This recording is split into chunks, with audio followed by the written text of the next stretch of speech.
There are many things to deduce from what happened on there. We can look at the family, we can look at the child, we can look at the reason why the child recorded the message. Why did the child want an iPhone?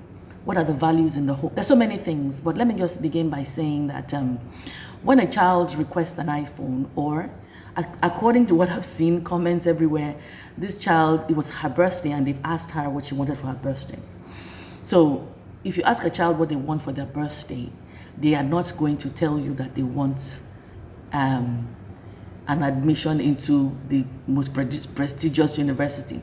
That's not a typical request of a teen, not to say it cannot happen. So it is sensible for her to ask for an iPhone. It's not uncommon for teenagers to want gadgets. So she has not asked for anything out of the ordinary. It is normal. Now, her desire to have an iPhone maybe for a need to belong, because I understand, I mean, she recorded this particular incident with a phone, so she already has one. So she may want to upgrade her phone for social acceptance, you know, or to be able to do a lot more online. Maybe she wants, you know, a better phone. Now, what are the values in the family? Now, what does your child understand? What have you communicated to that child? If your child should ask for an iPhone and you flip in that manner, perhaps the child does not even understand the values in the home. The child does not even understand what it is that you can or cannot afford. Because you can't really, the child will not really, I mean, I'm a mother myself, and I've asked my daughter many times what she would like for her birthday. She knows what I can afford. She's not going to tell me that I should buy her a car because I'm not going to buy her a car. There are some things that are unspoken, but you would know if the job has been done properly. So they are not in alignment in terms of their values. They are not in alignment when it comes to their communication as a family. So and for that to happen, I believe that there are deeper issues. It's not just the phone. There are other things. So maybe perhaps she hasn't been doing well in her exams. She hasn't secured the admission that they want her to get, or whatever the case may be. So they've used this opportunity to flip, to get angry about her request for the phone. And in too many ways, they've crossed the line.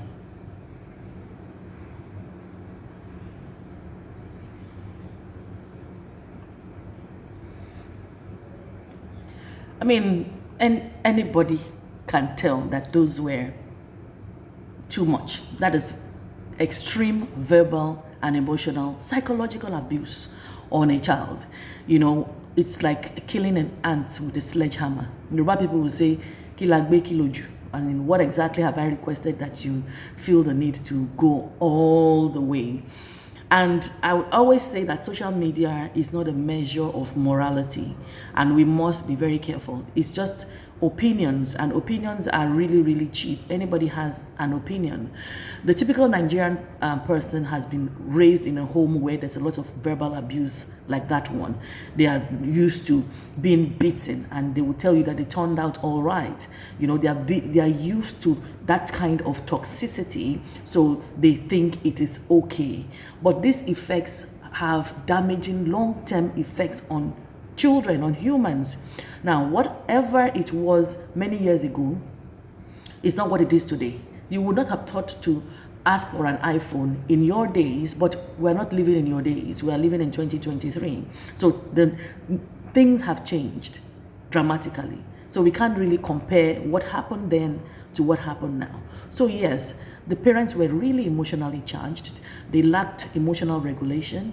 They didn't stop. They just went on and on and on and on and on, badgering, calling her all sorts of names, which was extremely unkind. There are many ways to communicate a message to a child. Now, like I said, that particular scenario is an isolated scenario. In my own opinion, I do believe that it is just a follow-up from underlying issues that are already happening in the house. So that was just something that that was what broke the camel's back, essentially. So if things were okay, they probably would have communicated in a different way. Now, how could they have done it better? It's not even about the incidents in the car. It's about your child understanding you as a parent. or as parents, your child having the right rapport, the child understanding and getting you as parents. Now, my daughter has made requests for things in the past. She has made requests, but they were usually within my scope because she knows I'm the kind of parent that would let you know how much I'm paying for school fees. That is the level at which I get to. I'm that kind of parent. So I carry you along. So I can remember when my daughter went to college, I said to her that, I said it casually, what would she like if she became the head girl of the school? And she mentioned an amount of money. And I just said, okay, fine, no problem, when you get it. Lo and behold, she got it.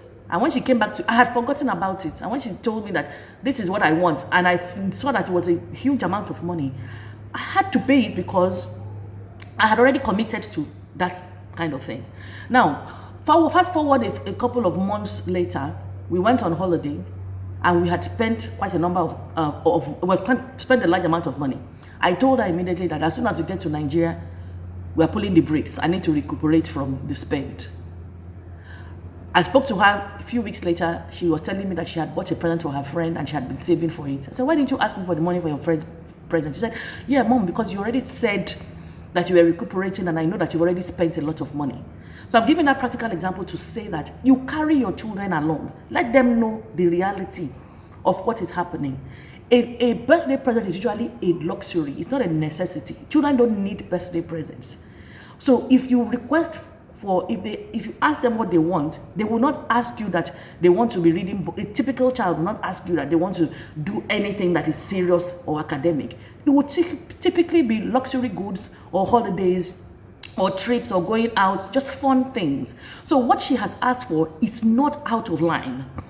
It's not out of line. Now, if anybody is wrong, I will still blame the parents because I keep saying that it is what we pour into the children, we get out. So if we put garbage in, we get garbage out.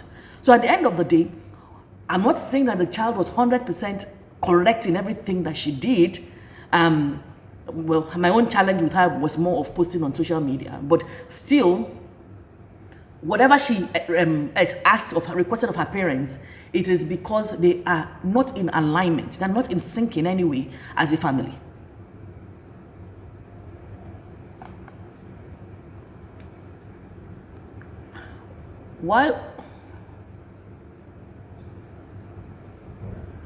Yeah, it's still down to values. She's, like I keep saying, she's not in alignment.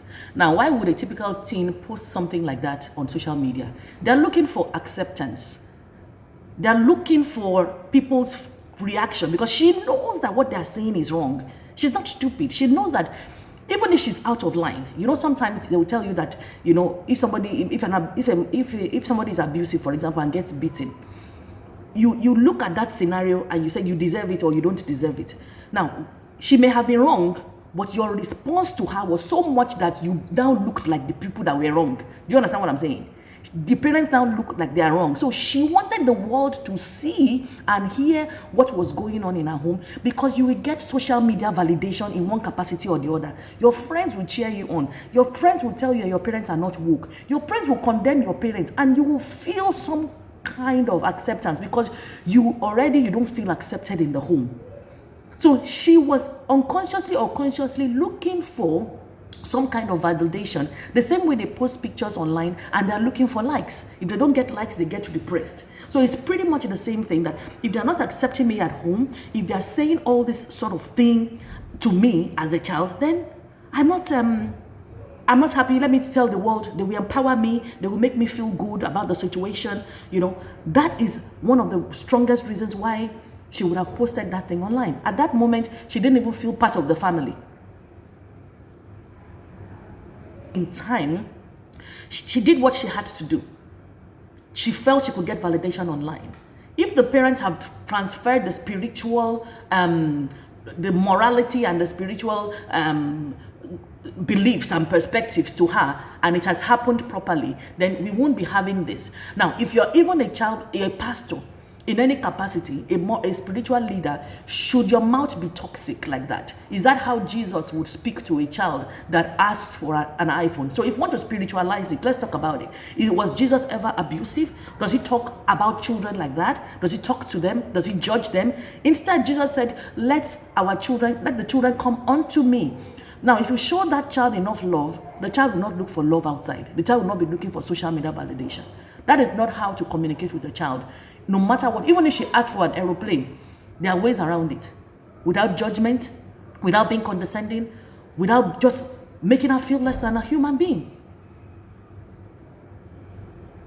The thing is, the girl most likely is already suffering from mental health challenges already. Any child that is living in that kind of toxicity, if you are living with that kind, there's no way. Because you can't tell me that that abuse is a one-off for you to speak to your child in that manner. It is something that has been there. Something that has been there. Before I continue, I must mention that when I said pastor children, they say they're always poor. That's a stereotype. That's not necessarily my belief. I just want to correct that. It's not my belief. Now, this girl possibly still has short-term mental health challenges like distress, anger, confusion, low self-esteem. For her to be like that, like someone mentioned, for her to be so calm and unbothered, just recording it, she's already used to that kind of abuse already. Now, those are some of the short-term things that can happen, but these are traumatic. This is what they call childhood trauma, that you will grow up and begin to deal with them. There are coping mechanisms when people are traumatized. Posting on social media is one of the classic coping mechanisms of a Gen Z child. Posting on social media. They post almost anything. So for her to be doing that, she possibly most likely has serious because mental health, you don't have to lose your mind completely and be walking naked on the street for them to say that you have a mental health. Depression. Is she depressed in any capacity?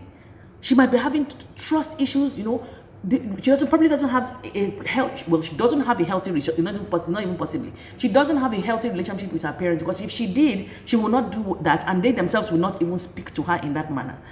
So this can affect her relationships in the long term and in the short term.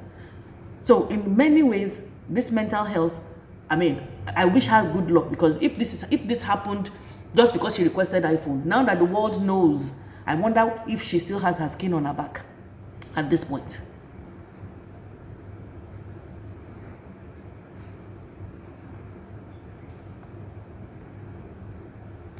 You see, it's unpopular, but this family particularly, they need professional intervention. And I'm not talking about getting a church pastor. I'm talking about a professional to intervene.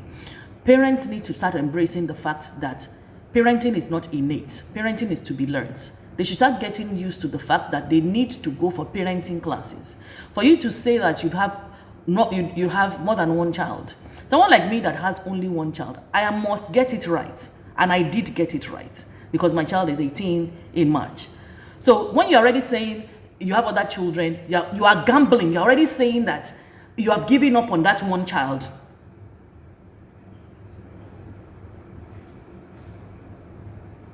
It's contextual. Nobody is saying that she has to have an iPhone and she shouldn't set the precedence for her siblings if she's the first sibling. Nobody is saying she shouldn't set the context.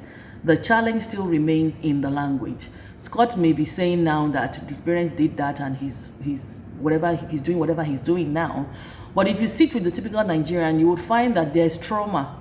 Nobody should speak to another person like that. You may assume that you're okay. I keep telling Nigerians, because you have a job, a house, a car, does not mean that you have not been traumatized as a child.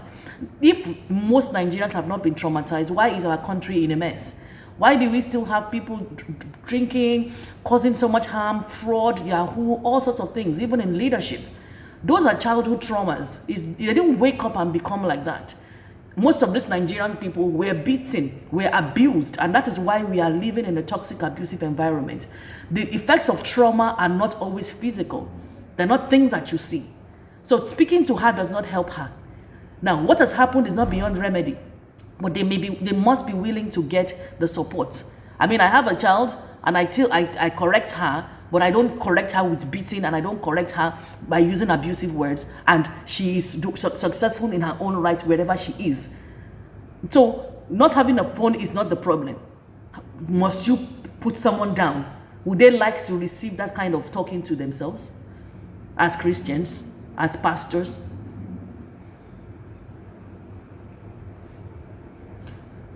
The child can request whatever they want to request. If you don't train your child not to request things that you can't afford, that one is on you. It's not on the child. It's on you. That's why I gave my own practical example. My child is not going to ask me for what. By the time my daughter got her own phone, I already said you are not going to get a phone in the particular phone in secondary school. She had left. She had secured admission. So it's pretty much the same thing. But she knew when to ask because I carried her along. I said, when you check these boxes, X, Y, and Z, that's when you get it. You carry her along. She has requested for this. Instead of you just say no, face your studies, then you feel as if you have to curse her out. Cursing her out, how does it help her to become a better person? You know, you might people say, oh, what am I feeling normal? You use that same hand to embrace the child. You tell that child off, yes, if you want to. But I don't think she should even be told off in that capacity because it was a birthday present request. Like I keep saying it was a birthday present request. Why can't you tell her to request something else? So that child is traumatized. That child is seeking validation elsewhere. She's not happy at home and nobody can tell me otherwise. She's not happy.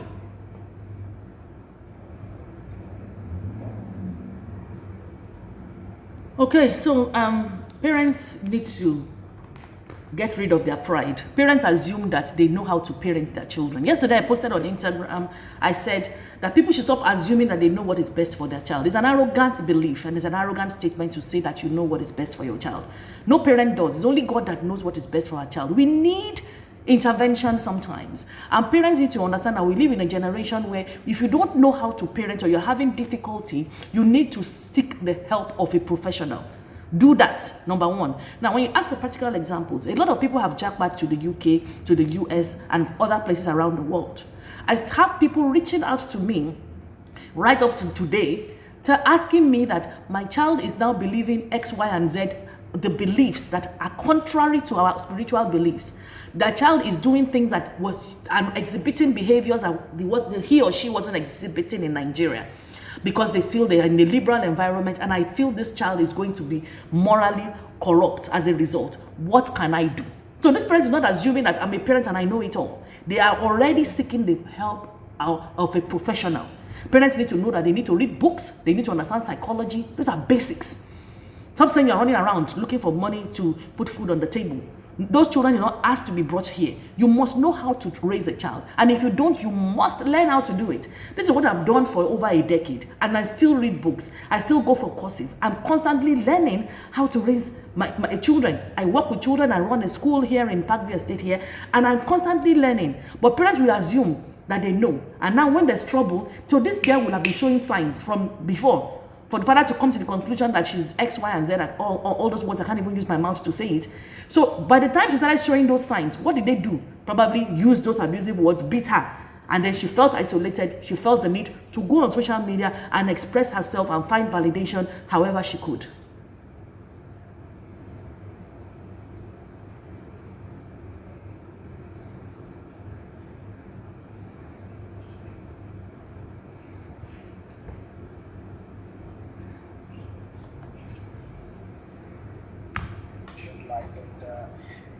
Well, thanks again for being here. Thank you for the invitation. Have a good day.